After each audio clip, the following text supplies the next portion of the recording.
अस्सलामुअलैकुम फ्रेंड्स, आज की इस वीडियो के अंदर हम सीखने वाले हैं टेबल बनाना। HTML के अंदर आप टेबल कैसे बना सकते हैं, अपनी वेबसाइट के अंदर टेबल किस तरीके से ऐड कर सकते हैं। तो ये चल रही है हमारी कंप्लीट HTML कोर्स की सीरीज। तो आज का जो हमारा टैग है वो है टेबल टैग। टेबल टैग के अंदर हमारे पास कुछ बेसिक टैग होते हैं।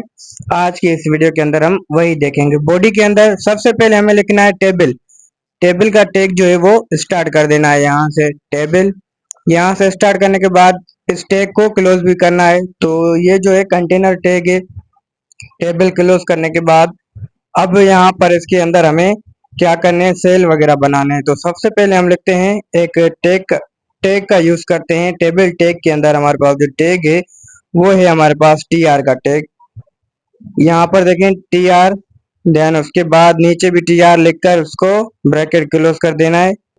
ठीक है, यहाँ पर ये TR हम लिख रहे हैं तो मैं TR को यहाँ पर क्लोज कर देता हूँ।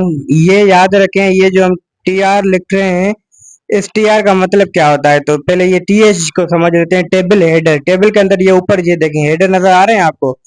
तो ये जो होते हैं TH टैग की मदद से होते हैं। TH लिखेंगे, उसके अंदर जो भी डेटा आप देंगे वो हेडर के अंदर आएगा। यहाँ से TH हमने स्टार्ट किया, यहाँ से क्लोज किया। अब यहाँ पर मैं लिख रहा हूँ नेम। नेम लिखने के बाद ये हमारा टेबल के हेडर में शो होगा। तो इसको नीचे में पेस्ट कर देता हूँ। पेस्ट करने के बाद नाम हम इसके सिंपल चेंज करते जाएंगे। तो नेम की जगह पर हम दूसरा ले लेते हैं कास्ट। तो चलो सब्जेक्ट दे देते हैं कंप्यूटर। उसके बाद नेक्स्ट है हमारे पास केमिस्ट्री। उसके बाद एक और सब्जेक्ट दे देते हैं हम। तो इस तरीके से जो है आप क्या कर सकते हैं, सब्जेक्ट्स ऐड कर सकते हैं। सब्जेक्ट ऐड करने के बाद यहाँ पर TR आपको क्लोज करना है। इसका मतलब कि अभी टेबल वाली जो हमारे पास टेबल हेडर थे वो हमारे कंप्लीट हो चुके हैं। यहाँ तक देखें TH के अंदर हमने जो भी बनाया ये अब कंप्लीट हो चुके हैं। तो उसके बाद ये देखें ये सिंपल कंप्लीट हो चुका है। अभी जैसे मैंने रिलोड किया तो ये टेबल नहीं लग रही, ये ऐसे नॉर्मल हमारे पास टेक्स्ट की तरह लग रहा है। तो ये क्यों लग रहा है वो आगे मैं आपको बताऊंगा। पहले हम टेबल कंप्लीट करते हैं।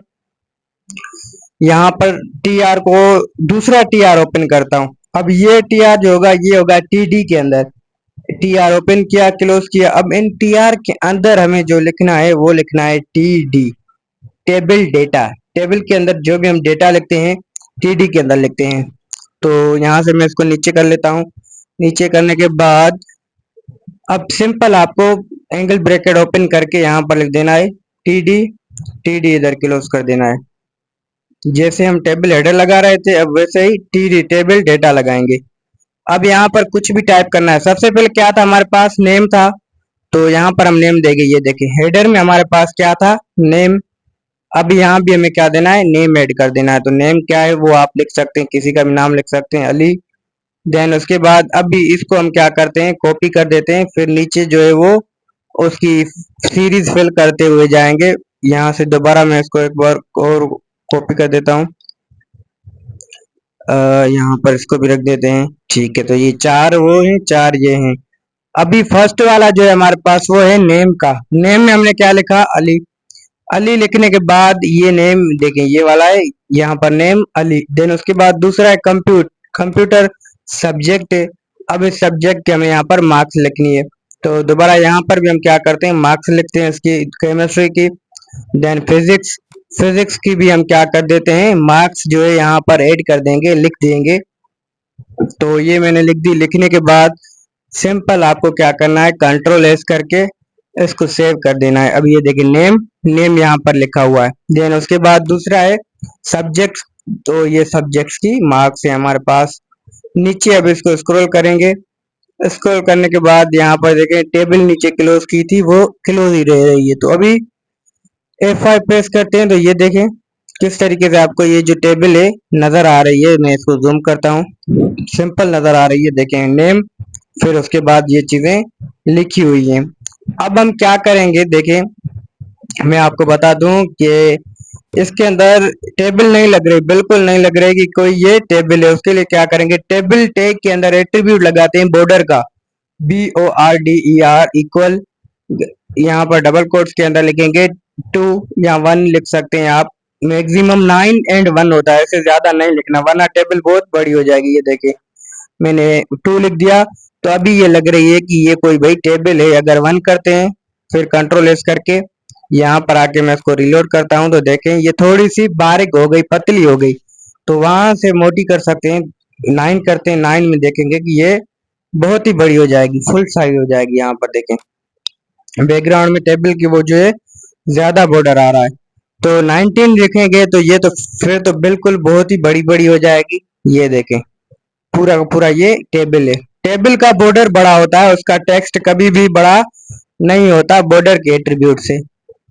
दोबारा यहाँ पर करते हैं तो ये देखिए अभी ये सिंपल हमारे पास टेबल जो है तैयार हो चुकी है। अब इसके अंदर हमें क्या करते जाना है, डेटा एंटर करते जाना है, टीडी। टीडी के बाद इस तरीके से आप ये सारी चीजें इसके अंदर ऐड कर सकते हैं। तो एक और चीज मैं आपको यहाँ पर अभी बताऊंगा, वो है देखिए मैं पहले इसको नीचे करके इसको पेस्ट कर लूँ थोड़ा सा, थोड़े से यहाँ पर कुछ और नाम हमने ऐड कर दिए थे। अब ये नाम जो है अभी बढ़ चुके हैं। तो सबसे पहले क्या है हमारे पास नेम, फिर उसके बाद 3 सब्जेक्ट हैं, उनके में मार्क्स देनी है। उससे पहले मैं आपको यहाँ पर बता दूं कि इस टीआर के अंदर हम क्या करते हैं, एक एट्रीब्यूट लगाते हैं अलाइन का, अलाइन इक्वल सेंटर। देन उसके बाद यहाँ से रिलोड करते हैं। जैसे ही रिलोड करेंगे तो ये देखिए यहाँ पर मैं दोबारा आपको अप्लाई करके दिखाता हूँ। यहाँ पर क्या होता है कि ये टेक्स्ट जो है अभी कहाँ पर लिखा हुआ है, राइट में लिखा हुआ है। तो हम चाहते हैं कि ये लेफ्ट में आए, तो ये प्रॉपर्टी अप्लाई की, ये लेफ्ट में आ चुका है। अभी नजर क्यों नहीं आ रहा, क्योंकि इसकी विड्थ कम है। तो ऊपर बॉर्डर के अंदर टेबल वाले टैग के अंदर हम लिखेंगे विड्थ। इसकी विड्थ रख देते हैं जितनी भी आप रखना चाहें। तो विड्थ इसकी कम है, इस वजह से ये शो नहीं हो रही। तो यहाँ पर 450 पिक्सल। देन उसके बाद control S and reload. Now you can see कि अब जो है टेक्स्ट ऊपर वाला टेबल हेडर्स जो है हमारे पास, ये देखें सेंटर में आ चुके हैं। पहले राइट में थे, नीचे वाला टेक्स्ट जो है वो अभी भी राइट में है। तो ये भी हम किसकी मदद से सेट कर सकते हैं, टेक्स्ट अलाइन की मदद से। तो अभी क्या करेंगे, कौन से टी एच वालों में लगाए थे, अभी टी डी के अंदर लगाएंगे। टी डी के अंदर जो टी आर है उस ग्रुप के अंदर लगाएंगे। तो यहाँ से पहले मैं इसकी हाइट भी सेट कर लेता हूँ। इस टेबल की हाइट विड्थ ये आप अपने अकॉर्डिंग सेट कर सकते हैं जितनी आपको सही लगे। तो इसकी हाइट भी हम रख देते हैं, मैं रखता हूँ इसकी 300। Then control S. अब आप देख सकते हैं ये बहुत बड़ी हो चुकी है। तो ये आप अपने हिसाब से कस्टमाइज कर सकते हैं कि इसकी हाइट कितनी हो, विड्थ कितनी हो, ये सारी चीजें। तो यहाँ से मैं इसको 100 करके कंट्रोल एस करता हूँ। अब आप देख सकते हैं ये थोड़ा सा मोटा हो चुका है। तो बाय द वे इसको आप खुद सेट करना, मैं अभी 50 पर रख रहा हूँ। तो वो आपके ऊपर डिपेंड करता है कि आप इसको कितनी इसके ऊपर मतलब ऐड करना चाहते हैं। तो इस तरीके से आप अलाइनमेंट भी सेट कर सकते हैं। अभी टीडी वाले में हमारे पास अलाइन लिखेंगे, अलाइन इक्वल, ये एक एट्रीब्यूट है। तो सेंटर, कंट्रोल एस, देन जाएंगे हम कहाँ पर, सिंपल अल्ट टैब प्रेस करेंगे, F5 प्रेस करेंगे। देखिए यहाँ पर भी और यहाँ पर भी ये सेंटर में आ चुका है। तो ये देख सकते हैं कितनी बेस्ट लग रही है ये हमारी जो है टेबल। तो आगे जब हम CS स्टार्ट करेंगे तो वहां पर मैं आपको बताऊंगा कि इसको आप कैसे स्टाइलिश बना सकते हैं। तो आज के लिए इतना ही। ये कोडिंग आप कॉपी देख सकते हैं, ये लिख सकते हैं। कहीं भी मसला आ रहा है तो नीचे कमेंट करें। So thanks for your watching.